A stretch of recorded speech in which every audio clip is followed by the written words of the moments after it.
जी अस्सलाम वालेकुम। लेक्चर भला कौन सा है? 39 स्टार्ट कर दिया है जी हमने। अच्छा जी, कल एक सवाल हम कर रहे थे, जिस सवाल को हमने करंट टैक्स की कैलकुलेशन जिसकी कर ली थी, और ज़रा जल्दी से मुझे लिखवा दें। प्रॉफिट बिफोर टैक्स कितना था जी? बोलें 80। उसके बाद कुछ चीज़ें ऐड होती हैं और कुछ चीज़ें लेस होती हैं जी। सबसे पहले हमने कहा था पेनल्टी नॉट अलाउड डिडक्शन है, इसको क्या कर दें? ऐड कर दें। तो पेनल्टी को हमने ऐड कर दिया था जी, पेनल्टी 1। उसके बाद हमने बात की थी कि जो एग्रीकल्चरल इनकम या कैपिटल गेन, मतलब उस आपसे डिसाइड नहीं करवाना, उस सवाल ने खुद बता देगा। एक एग्जेम्प्ट इनकम आ रही थी। एग्जेम्प्ट इनकम का मतलब क्या होता है? टैक्स वाले कहते हैं हमने इस पर टैक्स लेना ही नहीं है, हमने प्रॉफिट तक आते आते उसे ऐड किया होता है, तो उसको क्या कर देते हैं? लेस। तो क्या था एग्जेम्प्ट इनकम? कैपिटल गेन 5 या 50। अच्छा, उसके बाद हमने अगली बात की थी, हाँ, अकाउंटिंग डेप्रीसिएशन और टैक्स डेप्रीसिएशन सवाल में गिवन थी। हमने कहा था अकाउंटिंग वालों की डेप्रिसिएशन को उल्टा दें, टैक्स वाली रिकॉर्ड करें, तो ऐड करते हैं हम अकाउंटिंग डेप्रीसिएशन।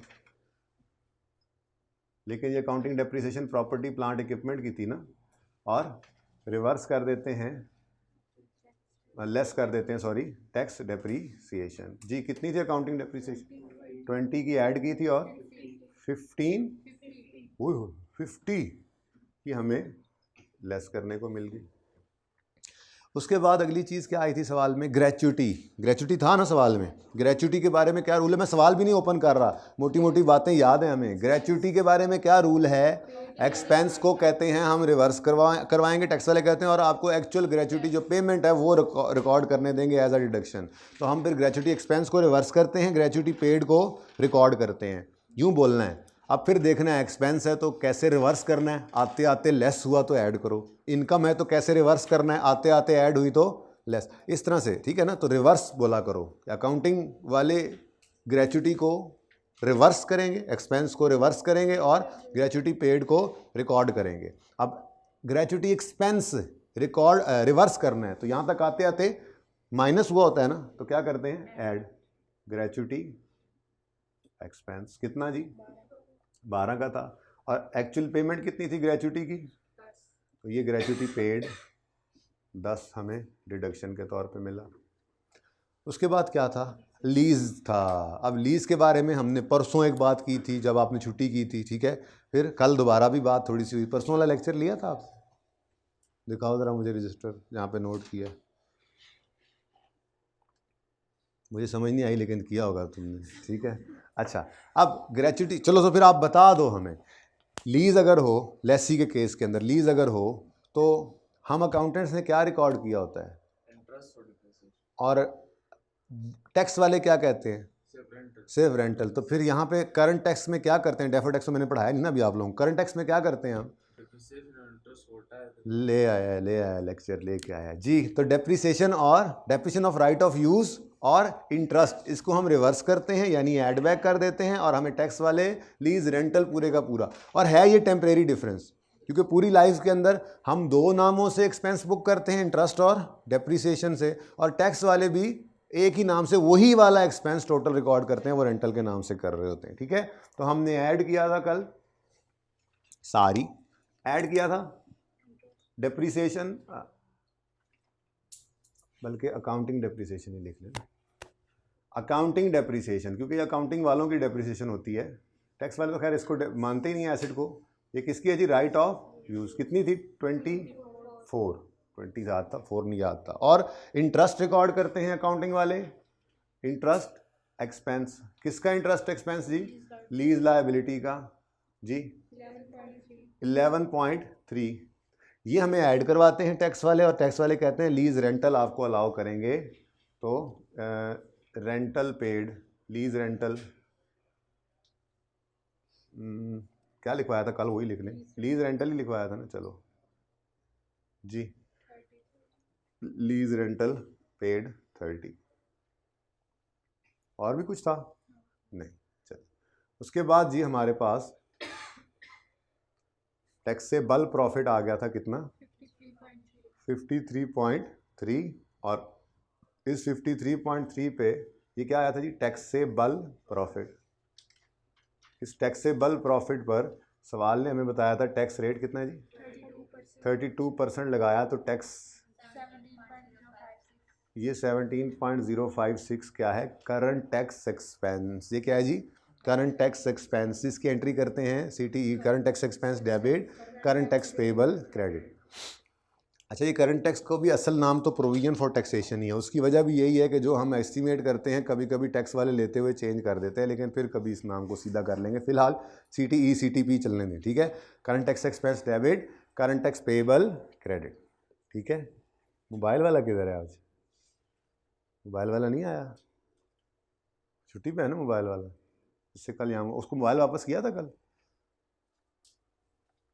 सारे ही नहीं आए, घर बैठे हैं। मतलब इकबाल के शाहीन बन के उड़ के आना चाहिए था। तो तुम लोग एरोप्लेन बने हुए हो, शाहीन क्या बनोगे? एरोप्लेन समझते?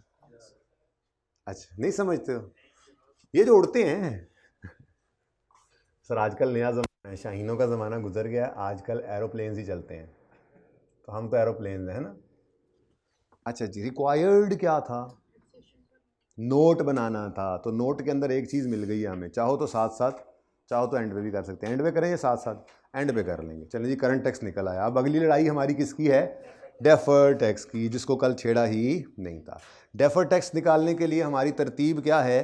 डेफर्ड टैक्स का लेजर बनाते हैं और उसका क्लोजिंग निकालने के लिए एज ऑन वाली वर्किंग करते हैं। और एज ऑन वाली वर्किंग जो होती है क्लोजिंग बैलेंसेज उठाती है टैक्स वालों के हिसाब से और अकाउंटिंग वालों के हिसाब से। कैरिंग अमाउंट और टैक्स बेस का डिफरेंस, ठीक है। कैरिंग अमाउंट अकाउंटिंग वालों की बुक वैल्यू और टैक्स बेस टैक्स वालों के हिसाब से बुक वैल्यू। तो इसके कंपैरिजन से हम जो है वो डिफरेंस निकाल के क्लोजिंग बैलेंस निकालते हैं। तो वही काम कर लेंगे। वर्किंग कुछ की भी थी ना असल में, तो इसलिए नंबर वो लगा लें। वर्किंग 2 हमने की थी प्रोविजन फॉर ग्रेच्युटी की। वर्किंग 3 लीज पेमेंट 4 भी हो गई। अब वर्किंग नंबर 5 अच्छा वैसे बाय द वे वर्किंग 5 मैं पहले ओपन कर लेता हूँ। पहले इसलिए ओपन कर लेता हूँ कि अब हमें किस चीज़ की ज़रूरत है, ताकि तरतीब वही रहे ना, पता हो कि किस वक्त कहाँ से क्या चीज़ निकलनी है। हमें अब अगली क्या चीज़ चाहिए? Deferred tax. Deferred tax expense मैंने कहा था वो चक्कर नहीं करना। ज़बानी देखो ना, अब 4-5 चीज़ें आ गई, ज़बानी कैसे एक के बारे में सोचें, कैसे नेट करें उसको। तो सुकून से एक तरतीब है जो स्टैंडर्ड ने बताई हुई है। क्या है? आपने डेफर्ड टैक्स का लेजर बनाना है। तो सबसे पहले क्या करें? वर्किंग नंबर 5 किस चीज़ के लिए?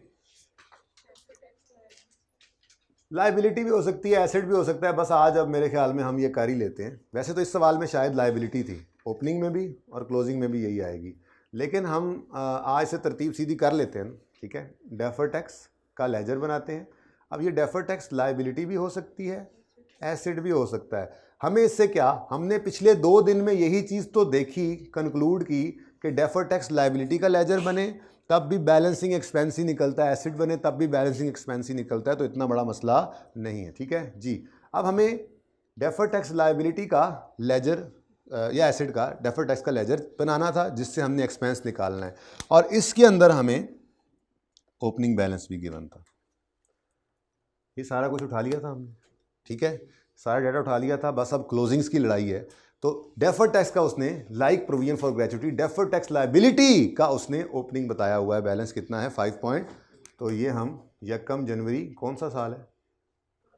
15 पर हमारे पास ब्रॉड डाउन बैलेंस आ गया 5.28। ठीक है जी। ले जी, लेजर ओपन हो गया, कंप्लीट अब करना है। हमें चाहिए 31 दिसंबर 15 पर क्लोजिंग बैलेंस, और इसके लिए हम वर्किंग नंबर 6 अब ओपन करने का, ठीक है जी। और वर्किंग 6 कौन सी होगी? वही डेफर्ड टैक्स, एक ही साल है ना, मैंने खुला खुला बना दिया था जी। तो वर्किंग 6 किस चीज़ के लिए बनाएंगे जी? वर्किंग 6 किस चीज़ के लिए बनाएंगे? Deferred tax liability slash asset. मैंने इस तरह अब लिखना शुरू कर दिया। कभी कभी ना पर्चे के अंदर वो ये रिक्वायरमेंट कह देता है डेफर्ड टैक्स लायबिलिटी और एसिड एज ऑन 31 दिसंबर 15 बनाओ। तो फिर ये इस तरह से ना करना DTAL फिर पूरा लिखना। रिक्वायरमेंट के अंदर फिर एब्रीविएशंस यूज़ ना किया करो, ठीक है ना। वर्किंग कह दे तो फिर पूरा टैक्सेबल टेम्परेरी डिफरेंस पूरा वो सारा लिखना है, ठीक है। अभी तो वर्किंग है, काम चल रहा है, ठीक है। तो deferred tax liability slash asset as on 31 दिसंबर 2015। ठीक है जी।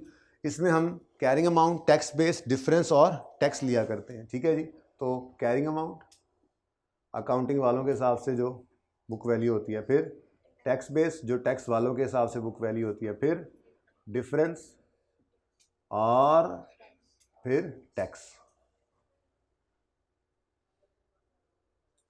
Tax rate 32%। ठीक हो गया जी। अब वन बाय वन चलते जाते हैं, जो जो चीज़ें हमारे पास मौजूद हैं। सबसे पहले वर्किंग्स बनाते ही यही होते हैं, सबसे मशहूर ज़माना लाजमी आने वाली चीज़ें पीपीई हैं, तो चलो यही लिख लेते हैं क्योंकि पहले लेक्चर में भी परसों हमने पीपीई ही किया था। ठीक है।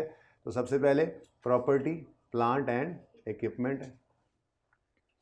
प्रॉपर्टी, प्लांट एंड इक्विपमेंट की अकाउंटिंग वालों के हिसाब से बुक वैल्यू कितनी है? 300.3। ये क्या है? Carrying amount. टैक्स वालों के हिसाब से क्लोजिंग बुक वैल्यू कितनी है? 238.8। ये क्या कहलाती है? Tax base. तो ये दोनों उठाओ और लिख दो, 300.3 और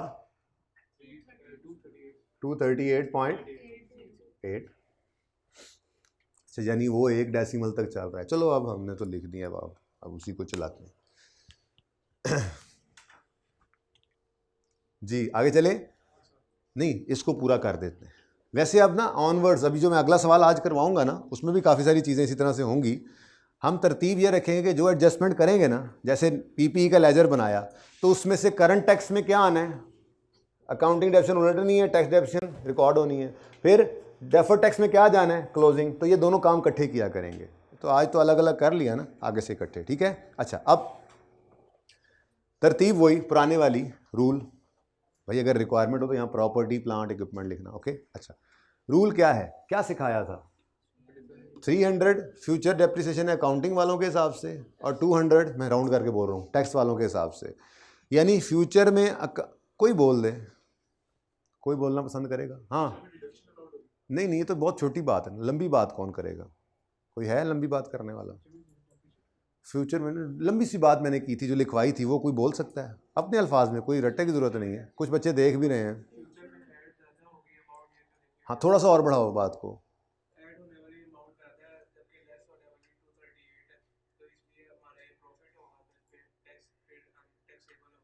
ये प्रॉफिट नहीं होगा, ये एक डिफरेंस जो इस वक्त आ रहा है। डिफरेंस कितना है वैसे बाय द वे?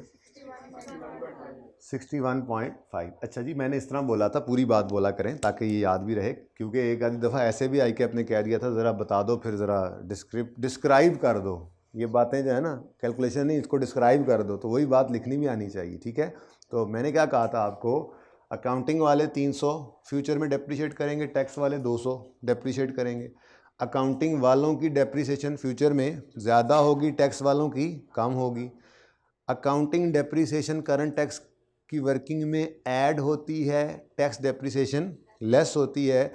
ऐड होने वाली फिगर क्योंकि फ्यूचर में ज़्यादा होगी तो ये टैक्सेबल प्रॉफिट को बढ़ा देगी। तो ये ऐसा डिफरेंस है जो फ्यूचर में टैक्सेबल होगा, और टैक्सेबल डिफरेंस हो तो आज खड़े होकर एक ऐसा डिफरेंस है जिसमें फ्यूचर में टैक्स का बायस बनना है, तो आज खड़े होकर क्या फील करते हैं? लायबिलिटी। तो इसको हमने कहा था टैक्सेबल टेम्परेरी डिफरेंस, और इससे क्या आता है? Deferred tax liability. लेकिन ये साथ साथ नहीं लिखेंगे, ये ना जब मल्टीपल चीज़ें आ जाया करेंगी ना, अनलेस के वो रिक्वायरमेंट, और रिक्वायरमेंट में ऐसा कर भी देता है, रिक्वायरमेंट लिख कर ये कह दे कि हर एक का अलग अलग बताओ, तो फिर हर एक के लिए अलग अलग यहाँ पे हम कैलकुलेट करेंगे, वरना नहीं करते। वरना क्या करते हैं? टोटल करेंगे, एंड पे देखेंगे टैक्सेबल्स ज़्यादा हैं, डिडक्टेबल ज़्यादा है। टैक्सेबल ज़्यादा हुआ है तो लायबिलिटी, डिडक्टेबल ज़्यादा हुए तो एसेट। एक ही बार रेट लगाएंगे, वक्त बचाएंगे अपने लिए, काम के लिए। ठीक है, चलें आगे। यहाँ तक कोई मसला नहीं? रेट ही लगना है ना? चलो ये लिखा रहे, बाद में मिटा देते हैं। ओके, मैंने साथ साथ रेट नहीं लगाना, बल्कि ये DTL DTA भी नहीं लिखना, ये तो आपको समझाने के लिए मैं फिलहाल लिख रहा हूँ। ठीक है। नेक्स्ट क्या चीज़ हमारे सामने आई थी? Gratuity, provision for gratuity. कौन बनाता है ये लेजर? हम अकाउंटेंट्स। टैक्स वाले तो इस किस्म की किसी चीज़ को मानते ही नहीं है। कल सवाल किया था ना, तो यहाँ पर पहले वाला, इससे पहले वाला सवाल, तो उसके अंदर मैंने यूँ लिखा था, अकाउंटेंट्स कहते हैं एक्सपेंस डेबिट, प्रोविजन क्रेडिट, और फिर provision debit, cash credit. Tax वाले कहते हैं कोई एक्सपेंस डेबिट डूबिट नहीं, जब पेमेंट हो तो उसी वक्त फिर एक्सपेंस डेबिट और कैश क्रेडिट, तो वो इस प्रोविजन को मानते ही नहीं। खैर हम तो मानते हैं। तो कैरिंग अमाउंट क्या है? हमारी बैलेंस शीट, अकाउंटेंट्स की बैलेंस शीट क्या है? कैरिंग अमाउंट क्या है? हमारी अकाउंटेंट्स की बैलेंस शीट है, जो हम अभी तक सीखते आए अकाउंटिंग के अंदर, ये वो है। ठीक है, तो provision for gratuity, provision for gratuity. ठीक है, हाँ जी, कितनी प्रोविजन फॉर ग्रेट्युटी है हमारी? 17। अब टैक्स वाले इसको मानते ही नहीं। क्या ख्याल है? कल वाले सवाल की एंट्रीज मेरे ख्याल में यहाँ पे की थी, ऐसा ही है ना? तो क्या आप उन एंट्रीज को ज़रा कल वाले सवाल को देखें ना, जो ग्रेच्युटी वाला छोटा सवाल किया था, उसकी एंट्रीज मैंने की हुई हैं। टैक्स वालों की नज़र में पहले साल में कोई एंट्री नहीं है, और दूसरे साल के अंदर एंट्री है एक्सपेंस डेबिट, सबके सामने है, स्टूडेंट के सामने तो है, सबके सामने है। अब टैक्स रूल्स के हिसाब से जो 2 साल की एंट्रीज हैं, पहला क्रॉस और दूसरी एंट्रीज, इनको गौर से देखो, जोर लगाओ अपना पूरा, और मुझे बताओ प्रोविजन फॉर टैक्सेशन का बैलेंस कितना आ रहा है। टैक्स रूल्स के नीचे जो एंट्रीज लिखी हुई हैं, टैक्स रूल्स के नीचे जो एंट्रीज लिखी हुई हैं, पता नहीं शायद हमने यहां भी कोई सवाल किया हो वैसा, करीब करीब।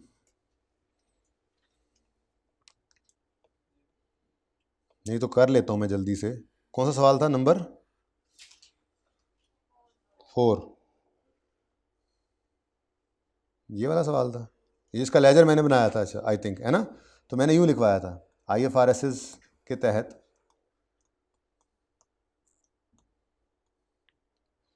हमने 21 में एंट्री की है एक्सपेंस डेबिट, प्रोविजन क्रेडिट, और फिर 2022 के अंदर हमने एंट्री की अकाउंटेंट्स ने प्रोविजन डेबिट, कैश क्रेडिट। ठीक है, जबकि टैक्स रूल्स के हिसाब से जो एंट्रीज हमने की थी, कि टैक्स वाले पता है क्या कहते हैं? टैक्स वाले कहते हैं कोई चक्कर ही नहीं है एस्टीमेट्स वगैरह का, हाँ एक्चुअल पेमेंट जिस दिन हुई है उसी दिन एक्सपेंस डेबिट आपको उसी दिन अलाउ करेंगे हम।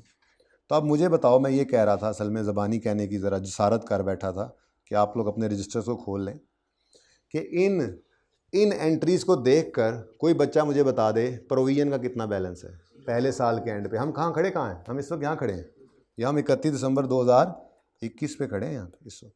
ठीक है, यहाँ खड़े होकर मुझे देखकर बताओ प्रोविजन का कितना बैलेंस है। कोई है ही नहीं, आसान बात हो गई। वैसे तो सारी एंट्रीज भी देख लो तो प्रोविजन ही निकल रही, यहाँ खड़े होकर देखोगे तो प्रोविजन का कितना बैलेंस है? 20। यहाँ पे कितना है? असल बात यह है कि टैक्स वाले प्रोविजंस को मानते ही नहीं। जब कोई बंदा किसी प्रोविजन को मान ही नहीं रहा, टैक्स वाले प्रोविजन को मान नहीं रहे, तो क्या उसकी कोई बुक वैल्यू होगी उनकी नज़र में? कोई क्लोजिंग बैलेंस होगा? प्रोविजन उनकी दुनिया में प्रोविजन एग्जिस्ट ही नहीं करती, तो उसका बैलेंस कोई नहीं। ठीक है, उसका बैलेंस कुछ भी नहीं है। और यही हुआ था इस कल वाले सवाल के अंदर, ये जो सवाल मैंने करवाया था ऐसे ही हुआ था। प्रोविजन का क्लोजिंग बैलेंस हमारे हिसाब से 20 था, और टैक्स के हिसाब से मैंने कहा था वो मानते ही नहीं है, तो क्या है ये? 0। ये क्या है? 0। तो आज वाले सवाल में भी ऐसा ही है, और हमेशा ही ऐसा ही रहेगा अब अगले सवालों में। ठीक है, अब अगली बात, ये कल सिखाया था आपको, ये क्या है? Provision for gratuity. आपके समझने के लिए, ग्रेच्युटी पेएबल, ठीक है, ये जो पेएबल है ये फ्यूचर में कभी ना कभी पे होगा। जब पे होगा तो टैक्स वाले कह रहे हैं हम उसको, इधर नहीं लिखा हुआ सवाल में, लेकिन ये पक्का रूल है, लीज वाला पक्का रूल है। कुछ रूल्स पक्के हैं, वो कहे या ना कहे हम करेंगे। ठीक है, तो मैं क्या कह रहा हूं कि ये 17 रुपये का जो डिफरेंस है, ये पेएबल है ना, 17 रुपये का प्रोविजन पेएबल। ठीक है, आसान अल्फाज में पेएबल। ये पेएबल फ्यूचर में कभी ना कभी, इस दिन पेएबल है, फ्यूचर में कभी ना कभी पे होगा, तो टैक्स वाले इसको एज अ डिडक्शन अलाउ कर देंगे। तो ये डिफरेंस एक ऐसा डिफरेंस है जो फ्यूचर में डिडक्शन के तौर पे अलाउ होगा। कल लिखवाया था, ये ऐसा लिखवाया था रूल। ये एक ऐसा डिफरेंस है जो फ्यूचर में एज अ डिडक्शन अलाउ होगा। तो इसका नाम फिर आज क्या है? ऐसा डिफरेंस जो डिडक्टेबल इन फ्यूचर है। ये डिफरेंस टैक्सेबल इन फ्यूचर बनना था, ये डिफरेंस डिडक्टेबल इन फ्यूचर है। Deductible temporary difference. और इससे बनता क्या है? Defer tax asset. लेकिन वो अभी इकट्ठा ही लिखेंगे, फिलहाल मैं वैसे आपको समझाने के लिए लिख रहा हूँ, लिखना भी मत अगले कॉलम में, कुछ वक्त बचाना है। ठीक है, यहाँ तक कोई मसला है तो बताओ। नहीं है? और बोलो, को मसला है तो पक्की बात है। चलूँ आगे। उसके बाद सवाल में ग्रेचुटी भी हो गई, डेफर्ड टैक्स का तो लेजर बना हुआ है ना, ओपनिंग ग्रेचुटी हो गई। ये पहले ज़रा मशहूर ज़माना थे, ज़रा मैंने कहा तरतीब वही रहे, जैसे परसों और कल सवाल किए थे मैंने एडजस्टमेंट वैसे ही कर दी ताकि ज़रा रिपीट टेलीकास्ट हो जाए। ठीक है, अब लीज आ गई। ठीक है, अब मुझे ज़रा सोच के बताओ, जो IFRS 16 में मेहनतें की थी, एक्सट्रैक्ट्स बनाते थे, क्या था वो? इनकम स्टेटमेंट बैलेंस शीट थी ना। लेसी का सवाल हो, नॉर्मल वाली लीज है उसकी, तो इनकम स्टेटमेंट में क्या क्या आता है? इंटरेस्ट और डेप्रीसिएशन। तो ये इनकम स्टेटमेंट वाली काम चल रहे होते हैं इस करंट टैक्स की वर्किंग में ना, इनकम स्टेटमेंट। तो हमने क्या कहा, चलो जी इनको उल्टा दो, और टैक्स वाले ने कहा रेंटल को अलाउ कर देंगे। Over, income statement is over. अब बारी आती है बैलेंस शीट। लेसी की बैलेंस शीट के अंदर क्या आता था?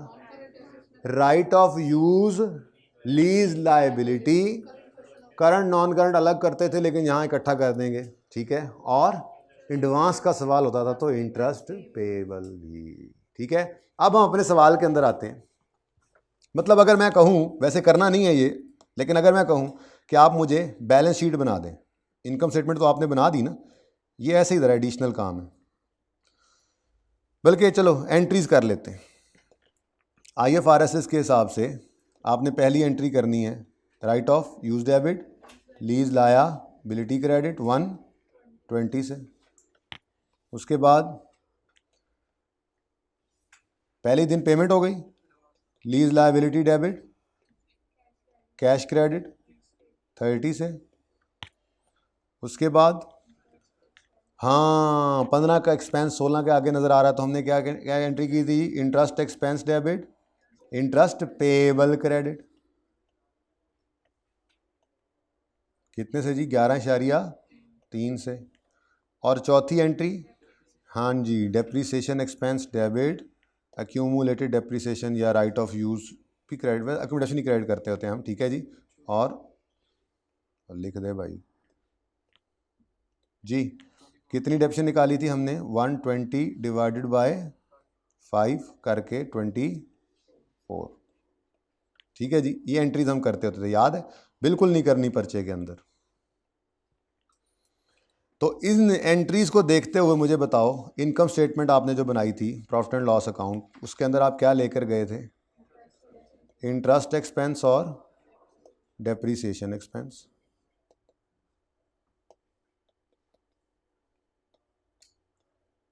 ठीक है, और बैलेंस शीट में क्या जाना है आपके? Right of use. Right of use था तो 120 का, लेकिन 24 डेप्रीशिएट होकर 96 रह गया। करना ही ज़बानी है, वैसे रिवाइज करवा रहा हूँ आपको। ठीक है, उसके बाद लीज लायबिलिटी और करंट पोर्शन ऑफ, मैं वो हेडिंग्स नहीं बना रहा। ये क्या है जी? Non current assets. ये क्या है? Non current liabilities. और ये क्या है? करंट लायबिलिटीज़ में करंट पोर्शन आता था, और एडवांस के सवालों में इंटरेस्ट पेएबल आता था। इसके लिए फिर हम क्या करते थे जी? अपने साल की आखिरी पेमेंट के नीचे एक लाइन लगाते थे। ये हम अभी भी लगाएंगे, ये सारा कुछ मैं गायब कर दूंगा।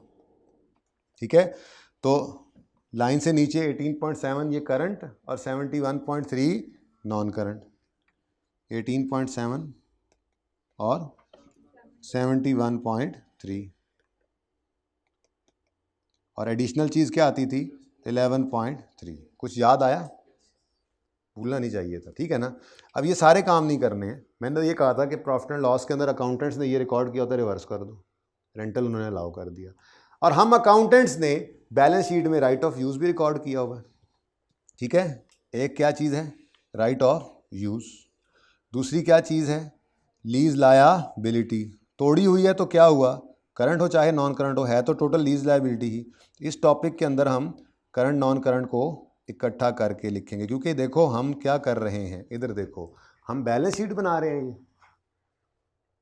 ये बैलेंस शीट है, ये वर्किंग है। वर्किंग में बैलेंस शीट वाले बैलेंसेज आइटम्स आ रहे हैं ज़रूर, but this is not a balance sheet.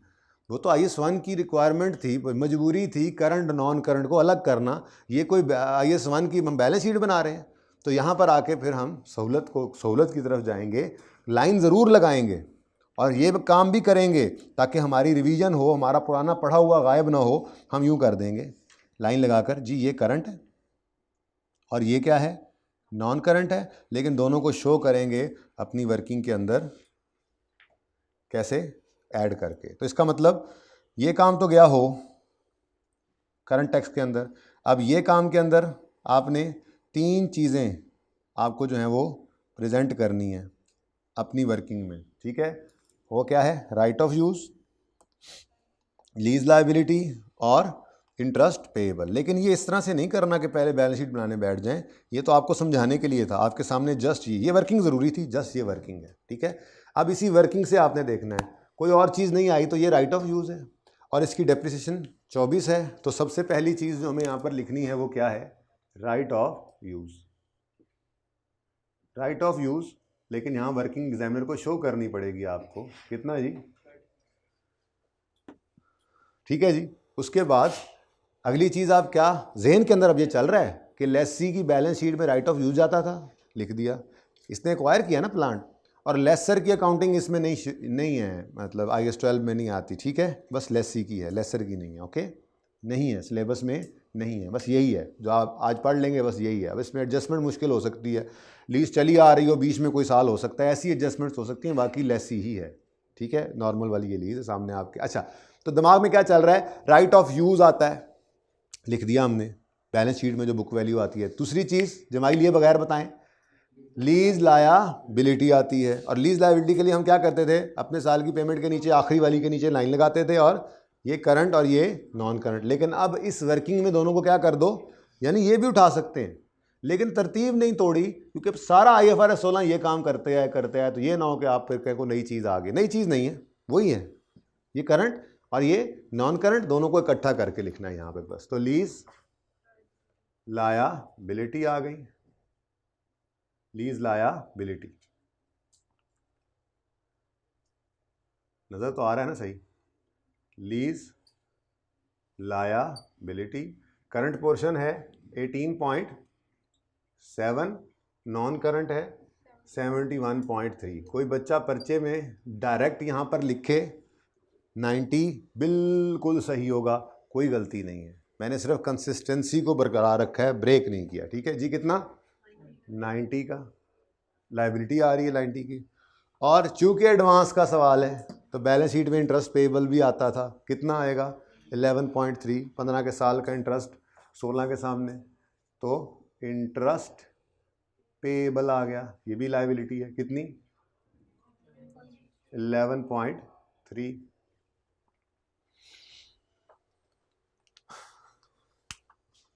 जी कोई और चीज़ तो नहीं है, अब सवाल ख़त्म हो गया, बोलो, सवाल ख़त्म हो गया, कोई और चीज़ तो नहीं है ना, एडजस्टमेंट तो कोई और नहीं है, ग्रेचुटी भी आपने ले ली, ये तो रिसीवेबल पेबल थे नहीं, तो फॉर द ईयर फिगर्स थी, ग्रेचुटी का क्लोजिंग होना था, उसके बाद डेफर्ड टैक्स का क्लोजिंग तो निकालने चले हुए हैं अभी, एसिड्स का PP ओन्ड एसिड्स का क्लोजिंग आ गया, और लीज्ड एसिड का क्लोजिंग भी हमने लिख लिया जो बैलेंस शीट में होता है, ठीक है, सवाल ख़त्म हो गया। अब यहाँ पर आओ और मुझे बताओ टैक्स रूल्स के हिसाब से क्या एंट्रीज होंगी। एक ही एंट्री होगी, वो कहते हैं जी ये आपका रेंटल एक्सपेंस है और ये आपने पे कर दिया है, कितना वैसे 30।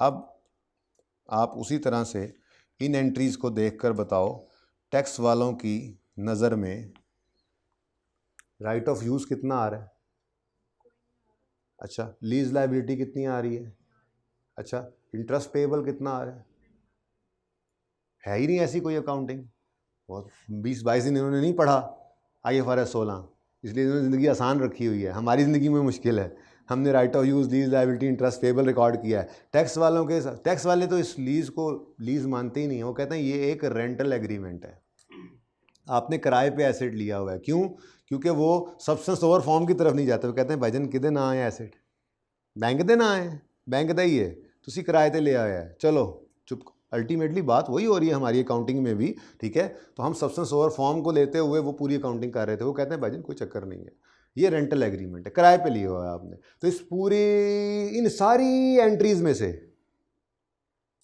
इन सिर्फ इस उसकी बात नहीं कर रहा, इन सारी एंट्रीज में से right off use, lease, liability, interest payable कहीं से निकल सकता है, कहीं से निकल सकता है। एक ही एंट्री है, वो भी किसकी है, रेंटल की, इंट्रो वाली एंट्री। इसका मतलब ना तो राइट ऑफ यूज है टैक्स वालों की नज़र में, ना लीज लायबिलिटी है, ना इंटरेस्ट पेबल है। ठीक है, अगेन वही बात, वो लीज को लीज ही नहीं मानते, जैसे प्रोविजन को नहीं मानते वैसे ही लीज को नहीं मानते। तो जैसे प्रोविजन का बैलेंस नील था, पीपीई के केस में तो वो पीपीई को मान रहे होते हैं, बस टैक्स रेट्स डिफरेंट होते हैं तो वो डिफरेंट अमाउंट आ जाती है, लेकिन प्रोविजन फॉर ग्रेच्युटी को मान ही नहीं रहे, लीज को मान ही नहीं रहे, प्रोविजन ऑफ डाउटफुल डेट को मानेंगे ही नहीं अगले सवाल में।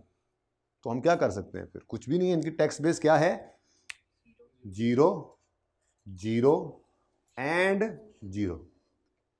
ठीक है, सही है। कैसा लगा, ये कल नहीं किया था हमने, मैंने कहा बड़ा मुश्किल काम है जी। जैसे प्रोविजन को टैक्स वाले नहीं मानते तो उनकी दुनिया में प्रोविजन फॉर ग्रेच्युटी एग्जिस्ट नहीं करता, ऐसे ही वो लीज को भी लीज नहीं मानते, रेंटल एग्रीमेंट मानते हैं, और जो करते हैं वो हमने कर लिया, वो सिर्फ अलाउ करते हैं रेंटल को। तो टैक्स वाले जब लीज को नहीं मानते तो उनकी दुनिया के अंदर right off use, lease, liability, interest payable नाम की कोई चीज़ एग्जिस्ट ही नहीं करती। जब नहीं करती तो फिर उसकी टैक्स बेस क्या है, 0। ठीक है, लेकिन अगेन ये है डिफरेंसेस जितने भी टेम्परेरी हैं। 96, चलो मुश्किल कैलकुलेशन मैं खुद कर लेता हूँ, 90, 11.3, ये टेम्परेरी डिफरेंसेस हैं। क्यों,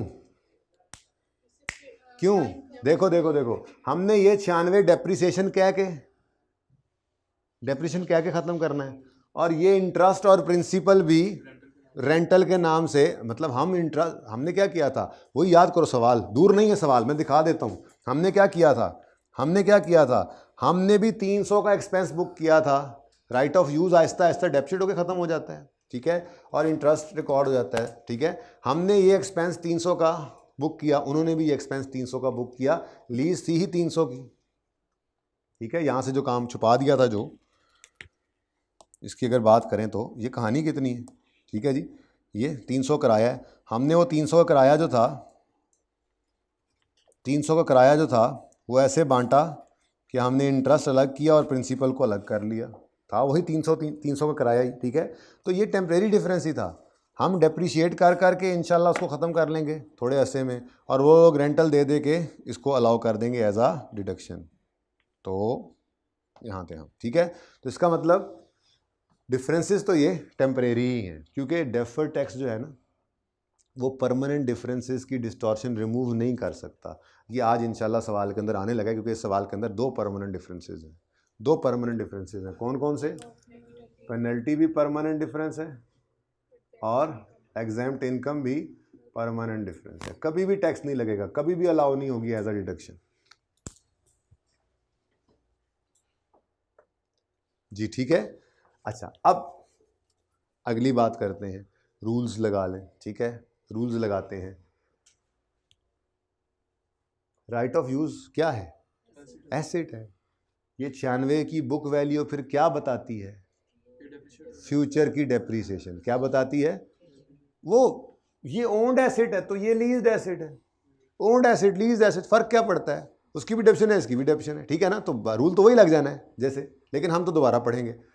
फ्यूचर में अकाउंटिंग वाले 96 से डेप्रिशिएट करेंगे, टैक्स वाले 0 से। तो अब फ्यूचर के अंदर अकाउंटिंग डेप्शन ज़्यादा होगी टैक्स डेप्रिसिएशन से, अकाउंटिंग डेप्शन ऐड होती है, ऐड होने वाली फिगर अगर ज़्यादा है तो फ्यूचर में प्रॉफिट्स ज़्यादा होंगे, टैक्सेबल प्रॉफिट बढ़ेगा। तो ये कौन सा डिफरेंस है, टैक्सेबल डिफरेंस। बेटा फिर नहीं समझ आ रही तो मैं फिर बता देता हूँ, तसल्ली से देखो। फ्यूचर में अकाउंटिंग वालों ने 96 की डेप्शन लेनी है, टैक्स वालों ने कोई नहीं लेनी।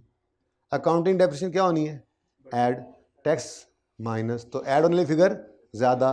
जब ऐड होने वाली फिगर ज़्यादा हो तो टैक्सेबल प्रॉफिट को बढ़ाती है, यानी ये डिफरेंस ऐसा डिफरेंस है जो फ्यूचर में टैक्सेबल होना है, यानी कि ये जो चीज़ ऐड होकर टैक्सेबल प्रॉफिट में आ गई तो उस पर फिर टैक्स रेट नहीं लगता। तो ये एक ऐसा डिफरेंस है जो फ्यूचर में टैक्स का बायस बनेगा। कौन सा डिफरेंस है, टैक्सेबल टेम्परेरी डिफरेंस।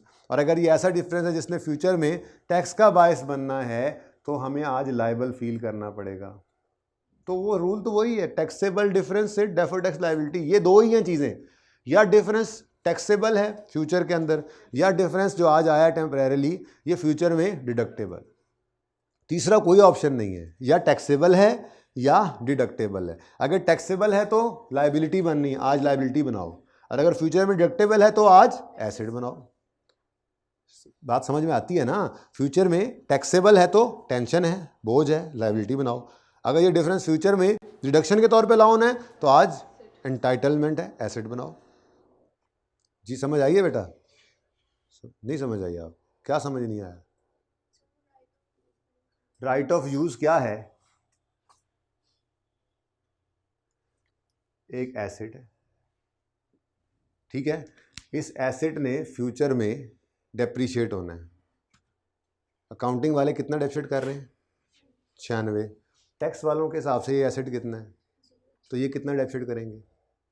कुछ नहीं करेंगे। अब फ्यूचर में जब अकाउंटिंग वालों की डेप्शन ऐड होगी और टैक्स वालों की माइनस होगी तो कौन सी फिगर ज़्यादा होगी? ऐड होने वाली। ऐड होने वाली फिगर ज़्यादा होगी तो टैक्सेबल प्रॉफिट बढ़ेगा। टैक्सेबल प्रॉफिट बढ़ेगा तो टैक्सेबल डिफरेंस हुआ, फ्यूचर में ये टैक्स का बायस बनेगा। इसमें और इसमें फ़र्क क्या है वैसे? पीपीई में और राइट ऑफ यूज़ में फ़र्क क्या है? ये ओन्ड एसेट है, ये लीज्ड एसेट है, बस इतना सा फ़र्क है। लेकिन हम तो अकाउंटेंट्स हैं, हमने तो लीज्ड एसेट को भी सब्सटेंस ओवर फॉर्म करके अपनी किताबों में रिकॉर्ड किया हुआ है, तो हमारे लिए तो इस रूल में कोई डिफरेंस नहीं है। हुआ हजम जी? कोई मसला किसी को? मैं फिर मैं तीसरी बार बता दूंगा, चौथी बार बता दूंगा, बता दो मसला तो बताओ। नहीं है? आगे बढ़ें। कंफर्टेबल हो सारे? नहीं, कुछ बचे लग रहे हैं नहीं कंफर्टेबल। एक एक से पूछना पड़ेगा। हाँ हाँ भाई, हाँ भाई, हाँ बाजी, तो इसे एक बार बता दिया करो। आमिर भाई आपको समझ आई? आमिर कहते हैं क्या समझ आई आमिर भाई, बताएं ज़रा। हम खप गए हैं इतने दिन से, आपको इतनी जल्दी समझ आ गई है? अच्छा जी, आगे चलें। लीज लायबिलिटी क्या जी? लायबिलिटी है। ये लायबिलिटी फ्यूचर में पे होगी और टैक्स वाले इसको अलाउ करेंगे एज अ डिडक्शन। अब आप कहोगे ये वाली लायबिलिटी अलाउ करेंगे? नहीं, उनके अलाउ करने का तरीका डिफरेंट है। मैंने ये बता दिया था कि हम एक्सपेंसेस को दो नाम से करके रिकॉर्ड कर रहे हैं, डेप्रिसिएशन और अल्टीमेटली 3 साल में भी सवाल में दिखाया, हमने भी 300 का एक्सपेंस बुक करना है, टैक्स वालों ने भी 300 का ही अलाउ करना है, ठीक है ना। वो अलग बात है कि हमने वो तोड़ फोड़ ऐसी की हुई है कि हमें खुद समझ नहीं आ रही होती, ठीक है। राइट ऑफ यूज़ और लीज लायबिलिटी, ठीक है। अब वो राइट ऑफ यूज़ को डेप्रीशिएट करते हैं, लीज लायबिलिटी पे इंटरेस्ट रिकॉर्ड करते हैं और पेमेंट करते चले जाते हैं। राइट ऑफ यूज़ डेप्रीशिएट होकर एक्सपेंस बन जाता है और लीज लायबिलिटी तो सीधी सीधी पे हो जाती है, उसका एक्सपेंस इंटरेस्ट भी हम बुक कर लेते हैं। तो हम भी 300 का एक्सपेंस बुक करते हैं, टैक्स वाले भी 300 का ही। तो कोई ऐसा मामला नहीं है कि टैक्स वाले हमें अलाउ नहीं करेंगे एज अ डिडक्शन, अलाउ करते हैं, तरीका डिफरेंट है। इसका मतलब ये लायबिलिटी भी क्या है, फ्यूचर के अंदर पे होगी। इवन ये लायबिलिटी भी फ्यूचर में पे होगी और हमें एज अ डिडक्शन अलाउ होगी। बस लीज़ के अंदर मसला ये है कि ये लीज़ वाली जो लायबिलिटी होती है ये ज़रा और तरीके से अलाउ हो रही होती है। एग्जैक्ट फिगर आपको अलाउ होती नज़र नहीं आ रही होती कि जी यही हमने देखो इधर बुक किया और ये अलाउ हो रहा है, वो क्योंकि हमने तोड़ के बुक किया होता है। तो सादा बात, ये जो लायबिलिटीज़ हैं ये जब फ्यूचर में हम पे करेंगे, ये लीज से रिलेटेड लायबिलिटीज़ है। तो लीज से रिलेटेड डिडक्शन टैक्स वाले अलाउ करते हैं, नाम बस उसका क्या होता है, रेंटल्स, ठीक है। करना उन्होंने भी वही 300 अलाउ है। मैं 300 क्यों बोलता हूँ, हमारी एग्जाम्पल के अंदर था, ठीक है। रिकॉर्ड हमने भी 300 का खर्चा करना है, बस फ़र्क है, थोड़ा डिफरेंस है, टाइमिंग डिफरेंस है, ठीक है। तो लायबिलिटी फ्यूचर में पे होगी, एज अ डिडक्शन अलाउ होगी, तो आज ये difference deductible temporary difference. Liability future में पे होगी एज अ डिडक्ट, क्योंकि ये टेम्परेरी डिफरेंस जो है, तो जब टेम्परेरी डिफरेंस है, देखो असल में ना हमने सिर्फ रूल बनाना है वैसे तो, लेकिन हम हर एक को सोच कर चलते हैं, ठीक है। किताब के अंदर लिखा हुआ भी है, 4 रूल लिखे हुए हैं। रूल 1 आज अप्लाई हुआ है और रूल 3 अप्लाई हुआ है। रूल 1 क्या है, if carrying amount of asset is greater than tax base of asset, तो ये हमेशा क्या बना करेगा, टैक्सेबल टेम्परेरी डिफरेंस, जिससे बना करती है डेफर्ड टैक्स लायबिलिटी। और अगर रूट 2 फिर किसी दिन पढ़ेंगे जब कैरिंग अमाउंट कम होगी टैक्स बेस से, आज नहीं है, जब आएगा तो देखेंगे, बहुत रेयर आते हैं ये, पहला और तीसरा सबसे ज़्यादा आते हैं। दूसरा क्या रूल है जी, if carrying amount of liability is greater than tax base of liability तो this would result in deductible temporary difference, और इसका बच्चा होता है डेफर्ड टैक्स एसेट। चेक कर लो, लायबिलिटी कैरिंग अमाउंट ज़्यादा है टैक्स बेस से तो हमने क्या कहा, ये डिडक्टेबल। अब रूल लिखा हुआ है, पर्चे के अंदर ये लिखेंगे।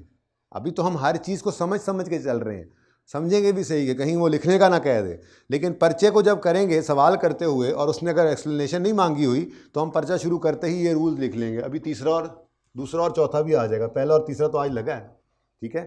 तो बस ये कोई 30 सेकंड लगेंगे, ये रूल्स लिख लेंगे। उसके बाद ये काम सारा सोच सोच के किया, हमारी अकाउंटिंग, और ये टैक्स वालों ने बताया होगा क्या करना है तो वो लिखेंगे, इनका डिफरेंस। अगर कैरिंग अमाउंट एसेट की ज़्यादा टैक्स बेस है तो टैक्सेबल, अगर कैरिंग अमाउंट लायबिलिटी की ज़्यादा टैक्स बेस है तो जो डेफर्ड टैक्स डिडक्टेबल, ठीक है। और इसी तरह से आगे काम चलता जाएगा। खैर फिलहाल तो ये 2 रूल्स लग गए, लायबिलिटी कैरिंग अमाउंट ज़्यादा टैक्स बेस से तो क्या है, डिडक्टेबल डिफरेंस। आगे क्या चीज़ आ गई, राइट ऑफ यूज़, एसेट है, कैरिंग अमाउंट ज़्यादा टैक्स बेस से तो टैक्सेबल। आगे तीनों क्या हैं, दोनों क्या हैं, लायबिलिटी, लायबिलिटी कैरिंग अमाउंट ज़्यादा टैक्स बेस से तो डिडक्टेबल। तो रूल समझ के भी चलना है, लेकिन पर्चे के लिए ये काम करना है। और ये आपकी किताब में लिखे हुए हैं, कोई ऐसी बात नहीं है। थोड़ा सा ऊते आएंगे, पिछले सफ़े पे आएंगे, थोड़ा सा पिछले सफ़े पे आएंगे तो कुछ गोल्डन रूल्स लिखे हुए हैं, जिनमें से हमने पहला पढ़ा और तीसरा पढ़ा, जो अप्लाई हुआ है। परसों पहला अप्लाई हुआ था अकेला, कल दूसरा अप्लाई हुआ अकेला, और आज दोनों इकट्ठे अप्लाई हो गए, डिफरेंट, 2 एसेट 3 लायबिलिटीज़ आ गई हमारे सवाल में, ठीक है। तो ये पक्का पक्का रूल है, ठीक है, ये पक्के पक्के रूल हैं, इनमें कोई गड़बड़ नहीं होगी, लेकिन समझना ज़रूर है फिर भी। ओके जी, चलें अब आगे चलें, सवाल तो ख़त्म हो गया।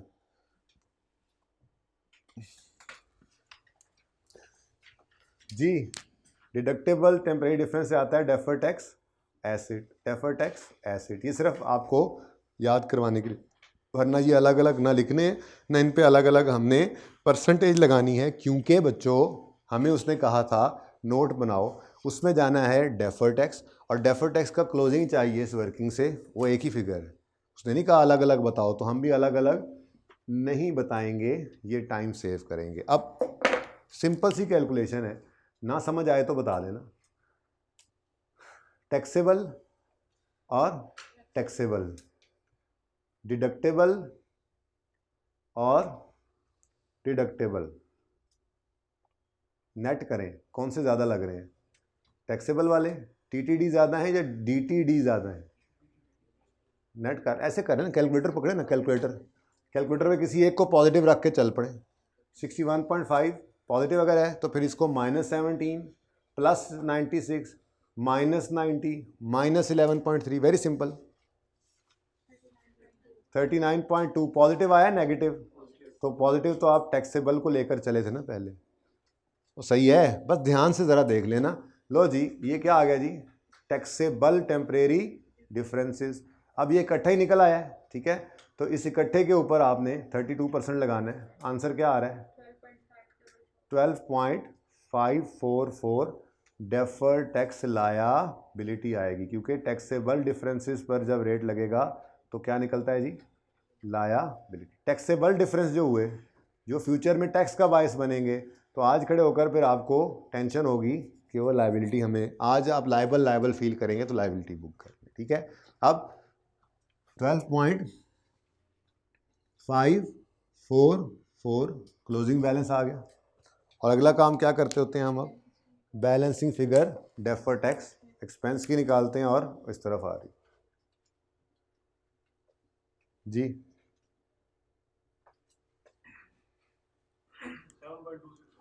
7.264। रिक्वायरमेंट तो पूरी कर लें, अभी तक तो रिक्वायरमेंट पे पहुंचे ही नहीं।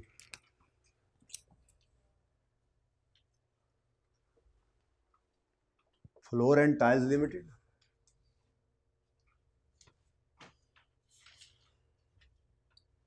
notes to the financial statements, for the year ended 31 दिसंबर 15, और 1/15 का ही मांगा उन्होंने, कंपैरेटिव का नहीं कहा हुआ। तो जब तक कंपैरेटिव खुद ना कह दे हमने कभी भी नहीं करना है, ठीक है जी बच्चों। तो 31 दिसंबर 2015 के लिए हम नोट बनाने लगे। नोट का नाम कल क्या रखा था? टैक्सेशन। कोई नंबर बताओ। 8 भाई कह रहे हैं टैक्सेशन। पहले क्या आएगा इसमें जी? टैक्स एक्सपेंस आएगा, ब्रॉडर टर्म है। टैक्स एक्सपेंस एक ब्रॉडर टर्म है, इसके अंदर करंट टैक्स भी आता है और डेफर्ड टैक्स भी आता है।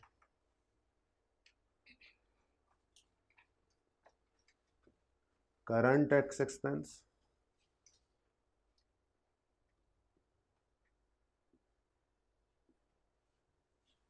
और डेफर्ड टैक्स एक्सपेंस।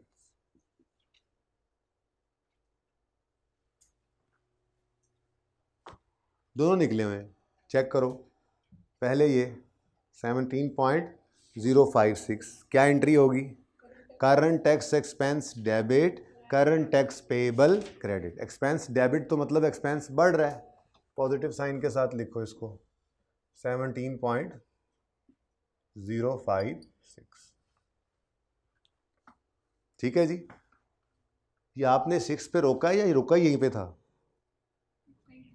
चलो वैसे कर लेते एक स्टेप पीछे, चलो अब क्या कह सकता हूँ आपको। नेक्स्ट, डेफर्ड टैक्स भी निकल आया है। इसकी एंट्री क्या बन रही है?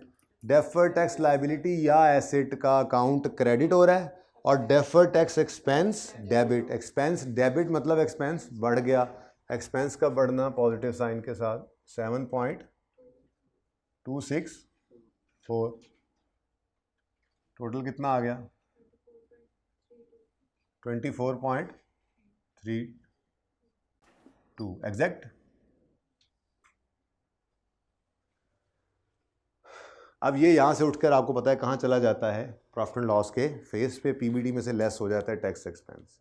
लेकिन एक और काम भी किया था हमने, रिकॉन्सिलिएशन बना के दिखानी है। ठीक है जी। रिकॉन्सिलिएशन का पूरा नाम आज लिख रहा हूँ मैं, reconciliation of profit before tax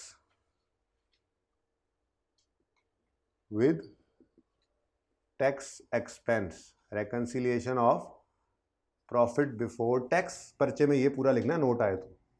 हम तो बस रेकन्सिलिएशन लिखा करेंगे अब आज से ऑनवर्ड्स भी। मैं क्लास में सिर्फ रेकन्सिलिएशन लिखा करूंगा, लेकिन आज पूरा नाम लिख लें पर्चे में, ये पूरा नाम। बल्कि आपने हमेशा रजिस्टर पे पूरा नाम लिखना है। और मैंने किस दिन भी देख लिया ना किसी ने पूरा नाम नहीं लिखा, फिर देखना उसका नाम बिगाड़ूंगा मैं। रिकन्सिलिएशन का नाम बिगाड़ेगा जो जी। Reconciliation of profit before tax with tax expense. ठीक है, ये नाम अगर याद कर लोगे तो रेकन्सिलिएशन भी कभी नहीं भूलेगी कि उसमें क्या करना होता है। ठीक है, सबसे पहले क्या आएगा यहाँ पे? Profit before tax. क्वेश्चन से उठाएंगे 82 और इसके नीचे हम डबल अंडरलाइन लगा देंगे 80 कर लो। किसी ने 82 बोला है हल्का सा, मुझे लग रहा है नहीं, तो खैर मेरे कान बजे होंगे। 80 का होगा उसने जी। उसके बाद नेक्स्ट लाइन में क्या लिखते होते हैं जी? टैक्स रेट कितना है? 32%। ये भी क्वेश्चन से उठाते हैं, ये भी क्वेश्चन से और ये भी क्वेश्चन से। अब इस 80 पे 32% लगाओ तो टैक्स एक्सपेंस आ जाता है। कितना है जी टैक्स? 25 लो हो गया मैच। ओहो क्या हो गया? ये क्या हो गया? क्या हो गया ये बच्चों? डेफर्ड टैक्स सिर्फ टेम्परेरी डिफरेंसेस की डिस्टॉर्शन रिमूव कर सकता है, परमानेंट डिफरेंसेस की डिस्टॉर्शन रिमूव नहीं कर सकता। इसका मतलब इसके लिए फिर हमें मैन्युअली कुछ काम करना पड़ेगा रेकन्सिलिएशन में। तो इसीलिए इसको लाल कर दिया करो, स्टार लगा। लाल तो खैर आपने यूज़ नहीं करना, स्टार लगा लिया करो सवाल करते हुए। जो परमानेंट डिफरेंसेस हैं उनकी वजह से आपकी रेकन्सिलिएशन मैच नहीं हुआ करेगी, आपको करनी पड़ेगी। तो परमानेंट डिफरेंसेस रेकन्सिलिएशन में आते हैं। और भी बहुत कुछ आता है। फ़िलहाल जो पहली चीज़ हमने आज देखी है वो क्या है? और भी बहुत सारी चीज़ें आएंगी, लेकिन फिलहाल परमानेंट डिफरेंसेस कहाँ आते हैं, रेकन्सिलिएशन में। ठीक है, अब मामला असल पता है क्या है, पहले कॉन्सेप्ट सुन लो, उसके बाद फिर पर्चे के लिए तो शॉर्टकट है ही। ठीक है, कॉन्सेप्ट क्या है, हमें कहा गया था इस 5 पर टैक्स नहीं लेंगे टैक्स वाले कभी भी, ठीक है ना, तो हमने यहाँ पर माइनस कर दिया 5, टैक्स नहीं लगने दिया। लेकिन यहाँ पर फॉर्मेट के हिसाब से जो स्टैंडर्ड कहता है, हमने उठाना क्या होता है, प्रॉफिट बिफोर टैक्स। जब ये उठाना है तो ये 80 है, वो 5 इसमें भी पड़ा है। ठीक है, अब जब इस 80 पे 32% रेट लगता है तो उस 5 पे भी लग जाता है, जबकि उस 5 पे टैक्स नहीं लगना था। अब आप कहोगे सर 5 माइनस करके यहाँ लिखते, भाई स्टैंडर्ड ने कहा हुआ है प्रॉफिट बिफोर टैक्स को टैक्स के साथ रेकनसाइल करना है, तो ये तो स्टैंडर्ड की बात मान के हमने 80 ही लिखना है, फिर नीचे भी रेट लिखना है तो हमने 32 ही लिखना है। अब मसला क्या है, 80 के ऊपर जब 32% लगना है तो उसके अंदर ये 5 भी पड़ा है जिसके ऊपर 32% लग गया है। जब वो 32% लग गया है तो इस 25 रुपये के टैक्स में उस 5 रुपये का टैक्स भी शामिल हो गया। हमें सही करना है तो क्या करना चाहिए, लेस करना चाहिए। ठीक हो गया। दूसरी बात, 1 रुपये के बारे में टैक्स वाले क्या कह रहे थे, कभी भी माफ़ नहीं करेंगे, कभी भी माफ़ नहीं करेंगे, टैक्स दो इसके ऊपर। हमने कहा अच्छा ठीक है, हमने वहाँ तो कर ली वर्किंग, लेकिन जब यहाँ पे हमने 80 उठाया तो इस 80 में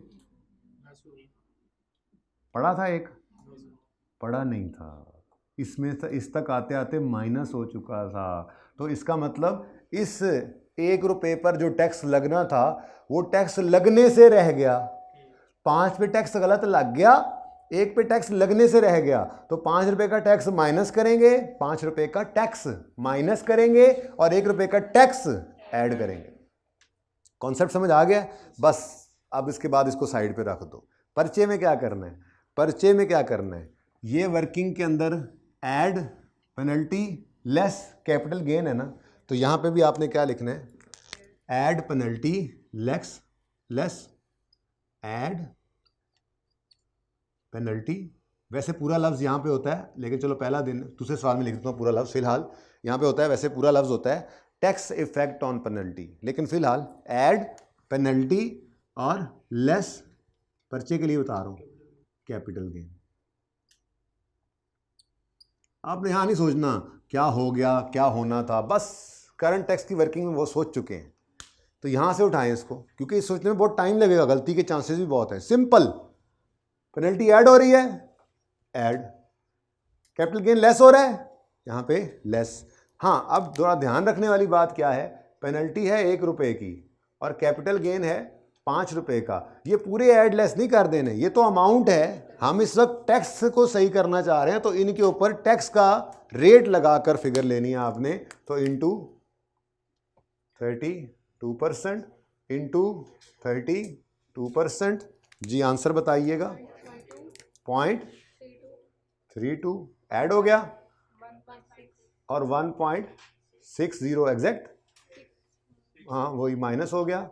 आंसर बताओ, 24 एग्जैक्ट टिच टैली हो गया। चलो